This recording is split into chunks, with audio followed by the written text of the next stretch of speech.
ayiwa ɲumanw kɛra jugumanw yɛrɛ kɛra la an bɛ dugawu de kɛ tolo san natɔ ninnu na fɛn fɛn bɛna jamana in sɔrɔ ala k'a bɛɛ kɛ ɲuman ye amen ala k'a bɛɛ kɛ sababu ɲuman ye n'o tɛ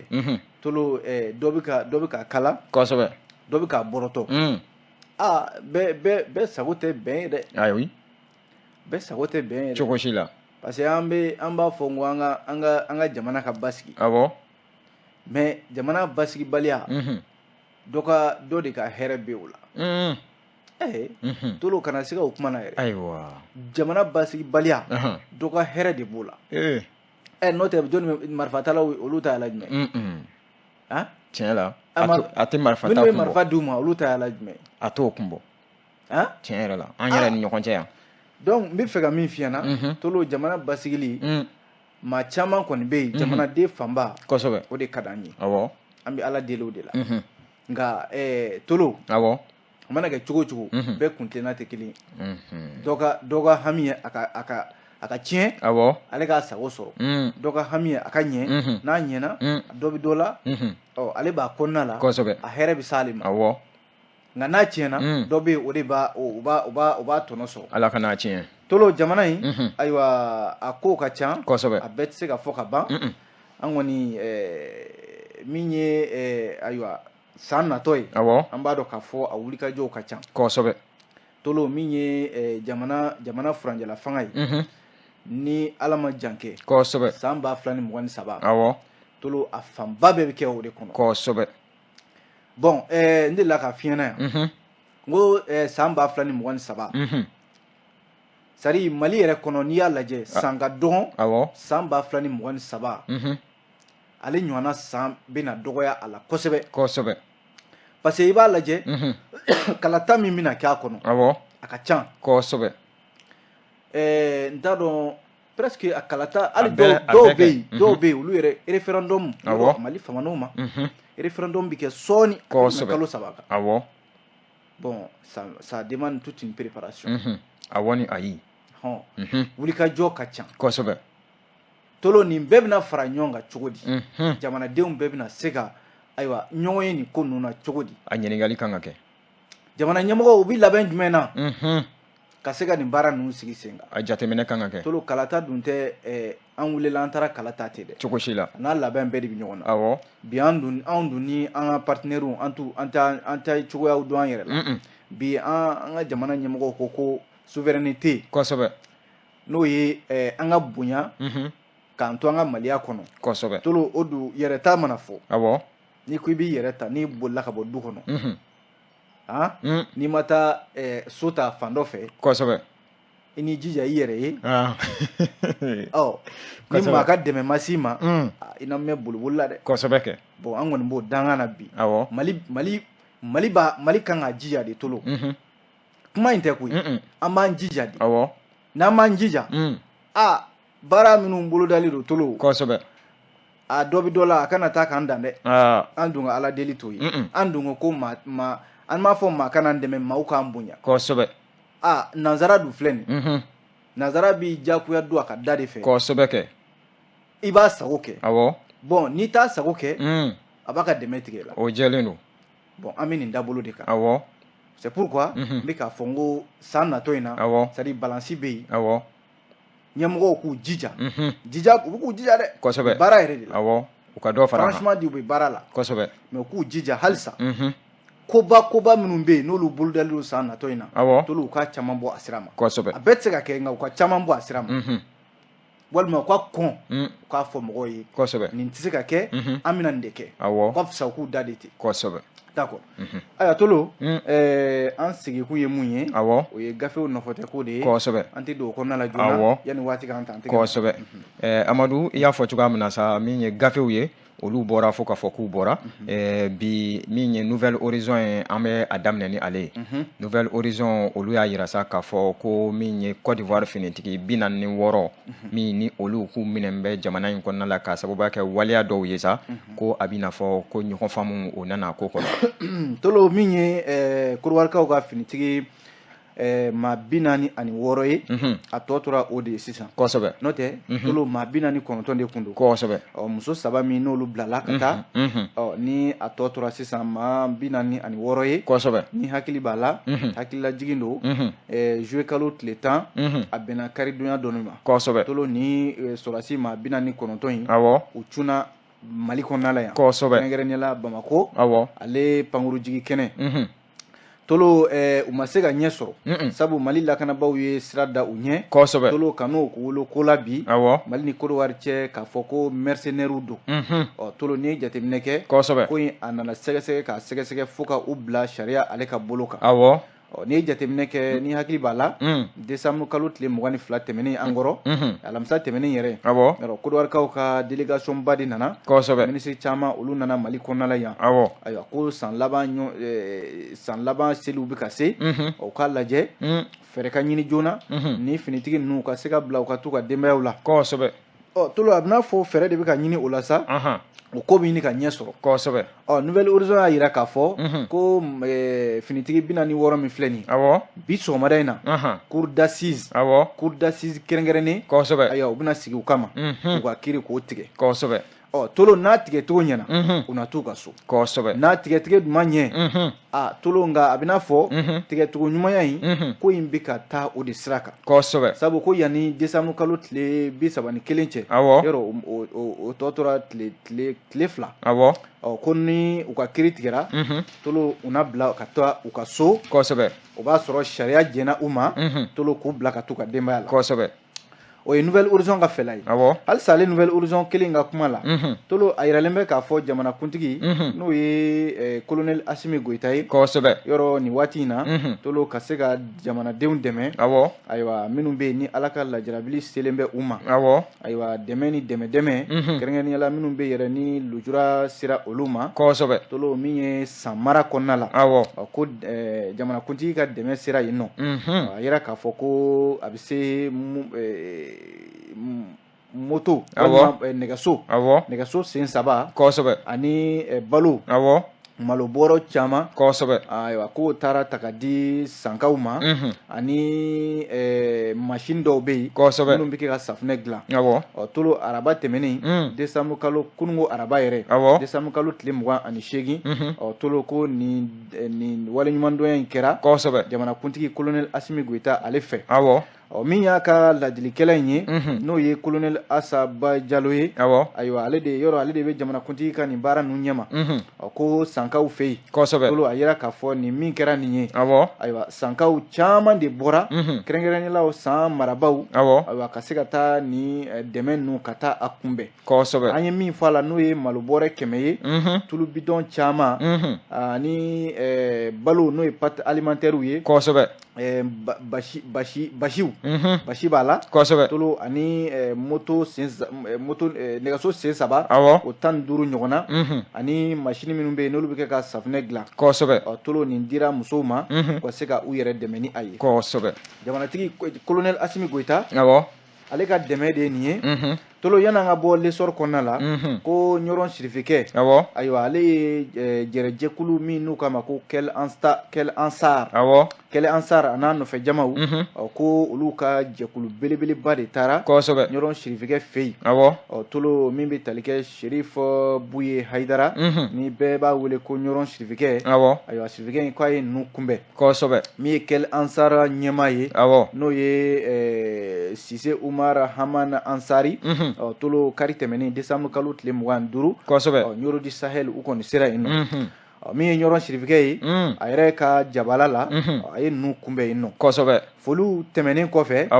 min bɛ tali kɛ u ye ɲɔrɔn sirifikɛ u y'a fo ka sababu kɛ kɔsa in na jamana ɲɛmɔgɔw ye danayaba dɔ de ta ka da ɲɔrɔn sirifikɛ kan k'a fɔ ko maa don maa min bɛ yen tolo n'a jɔyɔrɔ ka bon hadamadenya kalali la kosɛbɛ wa an ka maa minnu bɛ yen ɲɛnamaya yɛrɛ la tolo u ka jɔyɔrɔ ka dɔn u ye k'u to ɲɛnamaya kɔnɔ u ka fisa u taalen k'a fɔ ko karisa kun bɛ tan karisa kun bɛ tan ɲɔrɔn sirifikɛ ale b'o maaw cɛla a bɛ fɔ min ma ko trésor humain vivant k'i to balo la tolo maa min bɛ yen n'an bɛ se ka fɔ ayiwa ale kaɲi maaw kɛrɛfɛ kosɛbɛ ɲɔrɔn sirifikɛ k'a b'o maaw la min ye kɛlɛ ansar maaw ye o kɔni y'o foli di ɲɔrɔn sirifikɛ ma ni association ba min filɛ nin ye o tɛmɛnen kɔfɛ u y'a yira k'a fɔ olu nakun fanba o de y'u ka ni jɛrɛjɛkulu ye n'u kama coordination de kɛlɛ ansar et alliés ka se k'a ɲɛfɔ ɲɔrɔn sirifikɛ ye ayiwa u jɔyɔrɔ an'u ka hamina ye min ye jamana in kɔnɔna la u ko bi maliden cɛ ni muso tolo bi na an ka sigi ka fɔ kɛ an ka bɛn de ɲɔgɔn tɛ Mali kɔnɔ tolo n'a fɔra k'a fɔ ko siya dɔ bɛ fisaya dɔ ye ka dɔ kɛ kɛrɛfɛden ye a kɛlɛ ansar maaw ko tiɲɛna olu o tɛ olu fɛla ye bi olu bɛ min fɛ bi bɛn jamana yɛrɛ mara cogoya an ka togoda minnu bɛ yen ni ɲinɛkɛn b'u kɔ tolo ko jamana ɲɛmɔgɔw k'u hakili t'o la o de la u nana fɔ ɲɔrɔn sirifikɛ ye ayiwa ka se ka hakili to olu fana ka jɛrɛjɛkulu in na sabu u bɛ wulikajɔ fɛn fɛn na bi tolo k'a bɛ nin laɲini damadɔ de kun kan o kɛlɛ ansar maaw y'a yira k'a fɔ u bɛ ɲɔrɔn sirifikɛ u b'a fɔ kosɛbɛ a ka wulikajɔ la bɛn ani kelenya o ɲinina Mali kɔnɔ Nouvelle Horizon a ye nin sɔrɔ a kɔnɔ ni Nouvelle Horizon o fɔ min ye indépendant ye an bɛ taa ale kɔnɔ nin waati in na indépendant y'a yira sa k'a fɔ ko min ye an ka sariyaso min n'a bɛ wele ko cour constitutionnelle k'a bɛna fɔ ko olu ye sariya dɔw yɛlɛma min bɛ tali yɛrɛ kɛ cour suprême kan koyi tolo cour constitutionnelle n'ale fɔra ka ban Mali sariya ko bɛɛ lajɛlen an ka jamana sariya sunba yɔrɔ ni fɛn fɛn bɛ kɛ Mali kɔnɔ sariya la i b'a sɔrɔ a buruju o bɛ taa jamana sariya sunba de kɔnɔ cour constitutionnelle dun bɛ o de kɔlɔsi cour constitutionnelle a ko sariya min n'a taara CNT maaw fɛ kɔsa in na k'a fɔ ko u sɔnna a ma ayiwa k'a ka kɛ sariya ye cour suprême tɔgɔ la n'o de ye ka dɔ fara ayiwa cour suprême baarakɛlaw olu si kan ani cour suprême yɛrɛ baara cogoya bɛɛ lajɛlen ayiwa ni sariya in de b'o ko fɔ sariya min n'u kama ko la loi numéro 22 -057 CNTRM tolo décembre kalo tile 15 tɛmɛnen min ye CNT maaw ye olu sɔnna ni sariya in ma ka bolowuli kɛ a la tolo n'i ye jateminɛ kɛ maa 100 ni maa 28 olu sɔnna sariya in ma CNT kɔnɔ maa 12 olu ma sɔn a ma maa 7 olu y'u yɛrɛ minɛ a ma kɛ sariya ye sabu maa fanba sɔnna a ma indépendant y'a yira k'a fɔ sariya in kɔni taara nka min ye premier ministre tolo ko ale de ye ɲininkali kɛ ka lajɛ n'a sɔrɔla sariya in a bɛ dabolo min kan ka ɲininkali sɛmɛ cour suprême la n k'a fɔ cour constitutionnelle la cour constitutionnelle y'i ka hakili la di tolo cour constitutionnelle ko sariya in man ɲi ko k'a bila ko sariya in tolo ko a n'an ka jamana sariya sunba n'o ye constitution ye ko a n'a tɛ taa bi a n'a tɛ taa sini wa sariya kisɛ dɔw bɛ yen ko minnu ma ko article 8 article 82 article 70 tolo ni an ka jamana sariya sunba lajɛ ayiwa cour suprême yɛrɛ ale ye sariya soba ye min b'an ka sariya bɛɛ lajɛlen sanfɛ tolo ni ko k'i bɛ baara kɛ ni sariya kisɛ damadɔ ye article 8 article 70 article 82 tolo ko a bɛ an ka jamana sariya sunba n'o ye constitution ye a b'a sɔsɔ fo ka taa fɔ a to ten sabu a taabolo minnu filɛ nin ye tolo k'a fɔ de ko ka dɔ fara cour suprême a baarakɛlaw si walima ka cour suprême yɛrɛ taabolo bɛɛ lajɛlen yɛlɛma cour constitutionnelle a ko olu ma sɔn sariya in ma ayiwa sariya in ko k'a tara yɔrɔ min na u k'a bila yen dɔ k'a bila yen o fɔ ɲɔgɔn kɔ de don tolo yanni bi cɛ min ye jamana syndicat minnu bɛ yen ni olu bɛ an ka jamana sariya baarakɛlaw tɔgɔ la syndicat autonome de la magistrature SAM syndicat libre de la magistrature tolo olu kun ye grève kɛ tile 5 grève ɲɔgɔn na a bɛɛ kun ye ni sariya in nɔfɛtɔ ko de ye u y'a yira k'a fɔ ko sariya in ka bila ayiwa sabu ko a bɛna kɛ sababu ye bi olu magistrats n'i y'u lajɛ tolo magistrat yɛrɛ Mali kɔnɔ yan maa 500 ni maa 31 de o dun maliden min bɛ yen bi tolo n'o jate don bɛ a bɛ se maa 20 ɲɔgɔn na ma n'a fɔra k'a fɔ magistrat maa 500 ani maa 31 olu de kan ka sariya lamaga maa 20 ni ɲɔgɔn cɛ ɲɛma sɔrɔ o la fɔlɔ n'a fɔra k'a fɔ sariya wɛrɛ bɛna ta tolo ka maa wɛrɛw bɔ olu cɛ la ka taa olu bila jɔyɔrɔ wɛrɛ la walima ka dɔ fara olu si kan a magistratw ko nin ko in u ma nin faamu dɛ u ka nin sariya in bila n'o tɛ a bɛna fara farali don olu ni ɲɔgɔn cɛ tolo ni y'a lajɛ l'indépendant yira k'a fɔ cour constitutionnelle ko sariya in tɛ se ka tɛmɛ fiyewu n'ale ma ka hakilila di a kan kunun ko cour constitutionnelle y'a yira k'a fɔ ayiwa sariya min filɛ nin ye sariya tɔgɔ in ko k'a bila ka bɔ yen ko ale kɔni fɛla tɛ dɛ sabu ko an ka jamana sariya sunba n'o ye constitution ye a n'o tɛ taa bi a n'o tɛ taa sini tolo n'an bɔra yen halisa sariya ko la ka yira k'a fɔ min bɛ tali kɛ nin ye cɛ dɔ ye k'u kama ko Dala Kunta Dala Kunta in tolo ko ni hakili b'a la Côte jamana kan yɔrɔ min bɛ yen n'u kama ko Garan Basamu yɔrɔ waleya jugu dɔ kɛra yen n'o ye Bamanciw ka waleya jugu san 2016 waatiw tolo ni ye jateminɛ kɛ maa damadɔ bɛ siga de kɛra olu la olu yɛrɛ tun bɛ Abidjan ale cour d'assises ɲɛma n'o ye Hantaw Ag Mohamed Cissé Sidi Mohamed Kunta Mohamed Cissé Hassan Bari ayiwa k'olu tun bɛ cour d'assises ɲɛma Abidjan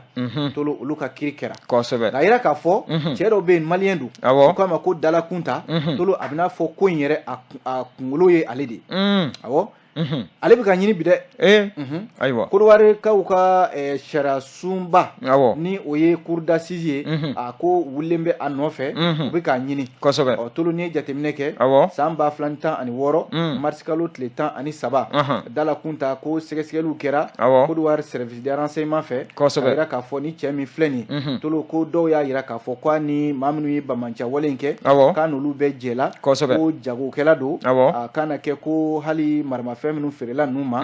ko Dala Kunta de y'a feerew ma dɔw yɛrɛ y'a yira k'a fɔ ko maa don ko u ye fɛɛrɛ min tigɛ ka ni Bamancia wale in kɛ ko Dala Kunta n'u bɛɛ jɛla nka tolo a mana kɛ cogo o cogo siganama kɔni dɔ bi Côte jamana wulilen bɛ a nɔfɛ k'u ye mandat d'arrêt yɛrɛ u y'o wuli a kama ka se ka ɲini ka ye waati kelen dun tolo a fɔra k'a fɔ Côte ni Mali cɛ yɔrɔ u ka finitigi ko in o kuma bɛ sen na waati min na a bɛ ka ɲini ko u ka finitigi maa 46 in ka se ka bila o dun y'a sɔrɔ Mali ni Côte cɛ waati dɔ tun kɛra an kun fɔra ɲɔgɔn kɔ dɔɔnin fɔ ɲɔgɔn in nka an bɛ don min na ko bi yalima Mali finitigiw ani Côte jamana ɲɛmɔgɔw u bɛn'u tɛgɛ di ɲɔgɔn ma ka nin baara in kɛ wa ayiwa a ɲininkali kan ka kɛ o de ye ɲininkali yɛrɛ ye yan'an ka bɔ l'indépendant kɔnɔ tolo ko nin ye maliden dɔ ye min ni ale kisira dɛ a bɛ Faransi jamana de kan a kun bɛ fɛ k'a gɛn de koyi a kun bɛ fɛ ka nin gɛn de ne yɛrɛ t'a dɔn nazaraw yɛrɛ kɔni ka bɔ Faransi sa kɛ kun bɛ fɛ ka gɛn ayiwa tolo ni ye maliden dɔ de ye a k'a ma ko Adama Balo ko a kun bɛ Faransi jamana kan ayiwa ko u kun ye wulikajɔw kɛ a kama yɛrɛ Faransi jamana ɲɛmɔgɔw ko k'a gɛn ka bɔ Faransi dugukolo sanfɛ yɔrɔ min bɛ yen n'u kama ko Seine Maritime Faransi jamana ka ye ko a kun bɛ baara de la yen a taa waati ni o y'a sɔrɔ denmisɛnnin yɛrɛ don min bɛ tali kɛ cakɛda dɔ bɛ yen u k'a ma ko aide sociale à l'enfance o de ye Adama Balo ta ka lamɔ fo k'a don kalan na a ye kapu sɔrɔ boucher baara la o kɔfɛ u ka sɔrɔ ka contrat d'a ma n'o ye contrat CDI ye a ye baara daminɛ nka waati laban in na ko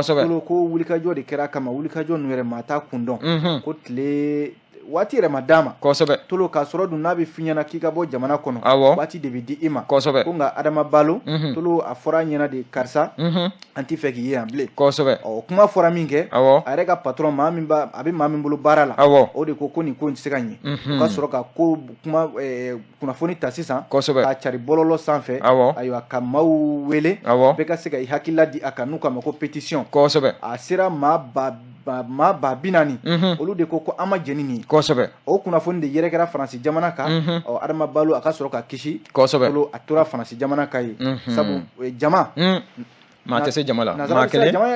sera jama ye kosɛbɛ o fɛn tɛ o l'indépendant de ni kuma kosɛbɛ ni indépendant y'o fɔ min ye l'essor ye e ko an t'an ɲɛsin o ma de l'essor ale bɛ ka kuma min ye an ka ministres ka laadala ɲɔgɔn ye n'a bɛ wele ko conseil des ministres ko o san 2022 laban o kɛra kosɛbɛ tolo min ye conseil des ministres laban ye san 2022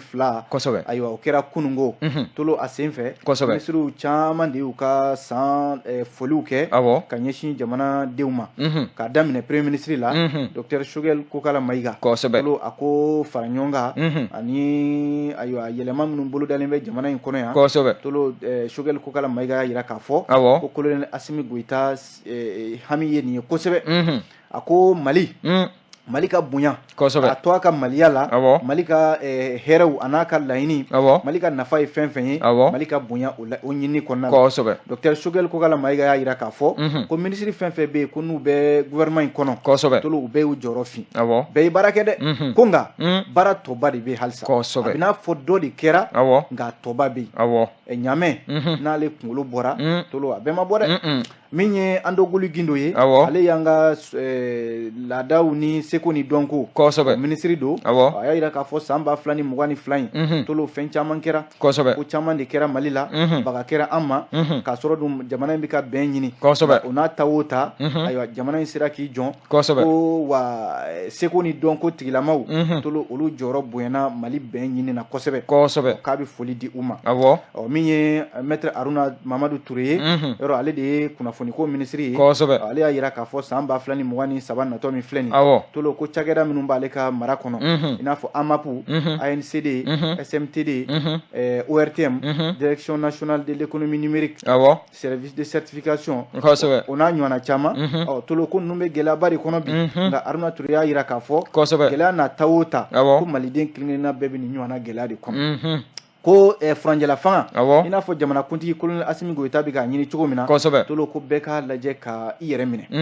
min ye Abdoulaye Diop ye ministre min bɛ yen n'ale b'an ka jamana ni jamana wɛrɛw cɛ koɲɛ kunna ale y'a yira k'a fɔ Mali gɛlɛya donna ni jamana caman cɛ nka o ma bali Mali k'a ka datugu ko nka k'a bɛ dugawu de kɛ min ye Mali den hamina ye o ye lakanabaliya de ye o ka se ka ɲɛ sɔrɔ min ye nafoloko ministre ye Alfuseni Sanu yɔrɔ wari ka kuma man ca Alfuseni Sanu ka kuma ma janya ale ko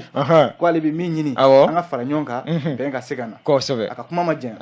tolo k'a kun cɛ ni ministre min ye o ye Fatumata Seku Diko ye ale ko san 2022 a tɛmɛna dɛ nka a tɛmɛna o y'a sɔrɔ hɛrɛw kɛra a kɔnɔ nisɔndiyaw kɛra nka gɛlɛyaw fana kɛra dɛ o san 2023 in min n'ale bɛ k'i kunbɔ dɔɔni dɔɔni tolo ko yɛlɛmani baw de bolodalen bɛ an k'an jija yɛlɛmani ninnu ka se ka kɛ i n'a fɔ a laɲininen do kosɛbɛ l'essor de nin fɔ ni l'essor o fɔ e ko kunnafoniw an t'a datugu ni soir de Bamako ye de soir de Bamako ale da bɛ banbagaci maakɔrɔw n'o bɛ wele ko ex rebelles olu ka waleya la ka ɲɛsin ni bɛnkan sɛbɛn tolo ni banbanci kɔrɔ minnu filɛ nin ni olu kun ye a fɔ de ko fo jamana olu ta ka di u ma o kɛn bɛ ka ɲɔgɔn sɔrɔ jɛkuluba de kɔnɔ bi cadre stratégique permanent pour la paix la sécurité et le développement tolo u ye ɲɔgɔn ye dɔ kɛ Kidal mara kɔnɔna la o kɛra décembre kalo tile 25 tile 26 tɛmɛnen tolo laɲini damadɔ b'u fɛ dɛ laɲini damadɔ in ye mun ye ko olu bi fɛ bɛnkan min kɛra Itali jamana kan Itali faaba la Rome ni Mali jamana lasigiden kun bɛ yen olu kun bɛ yen ani maa wɛrɛw tolo ko ka se ka o bɛnkan in de don ba la n'o ma don ba la bɛnkan sɛbɛn in k'olu tɛ olu da t'a la fɔlɔ dɛ min ye rebelle kɔrɔ ninnu ye o y'a yira k'a fɔ ko bɛnkan sɛbɛn min filɛ nin n'a daminɛna Algérie ka n'a kuncɛ Mali la yan tolo k'olu bɛ fɛ de u ka ɲɔgɔn ye yɔrɔ dɔ de la yɔrɔ min n'o tɛ Mali jamana ye u ka se ka bɛn in ko kuma fɔ o kumana olu fɛ Mali bɛ dilan yɔrɔ wɛrɛ de wa ou bien a bɛ dilan yan ne ma o yɔrɔ in de faamu Amadu tolo an t'a an ka ɲɔgɔn ye o ye tiɲɛ ye bari an ka ɲɔgɔn ye jamana wɛrɛ kɔnɔ